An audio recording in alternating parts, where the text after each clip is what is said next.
Chair recognizes Senator from the 5th. Senator from the 5th, speak to the bill.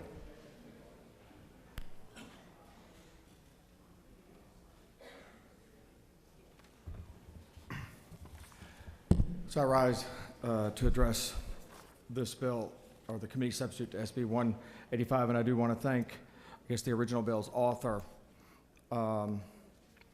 Senator from the 37th, I believe. Sorry, yep, Senator from the 37th for his obviously sincere concern on this issue. I wish he had served on the study committee and had actually been to some of those hearings, because perhaps some of his concerns would have been allayed in that.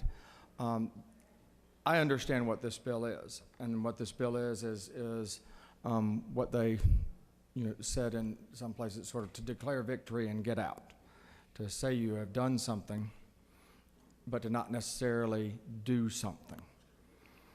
So to say that all we're going to do is do the bare minimum for a few people without addressing the real needs when it can be done.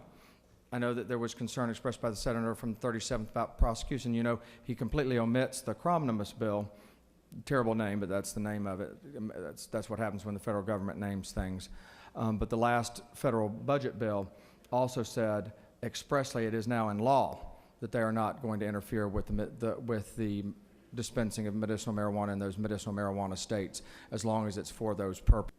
We could be part of that. We could be doing more than simply declaring victory and getting out, saying we've done something so we can put this aside, pat ourselves on the back, and get the folks out of the third floor that have been so well organized. But in reality, we're not helping folks. We're not going to be bringing home any of those Georgians that have had to go to Colorado. We're not helping a single person with beyond a couple of hundred. We're not doing anything.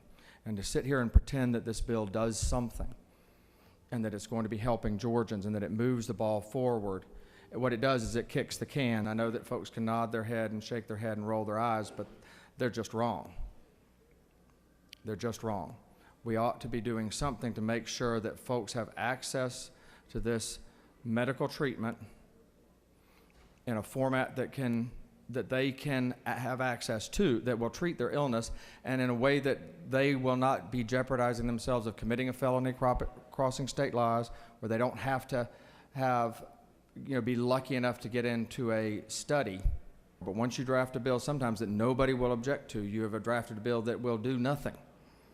And so I hope that as this moves forward, we will get back to, once we have a bill in the Senate and a bill in the House, that we will get back to the idea of what can we do to make sure that Georgians who are suffering from severe, often terminal medical illnesses, or who are caring for people who have often severe or terminal illnesses, how can they get adequate medical treatment, and how can we help them with that?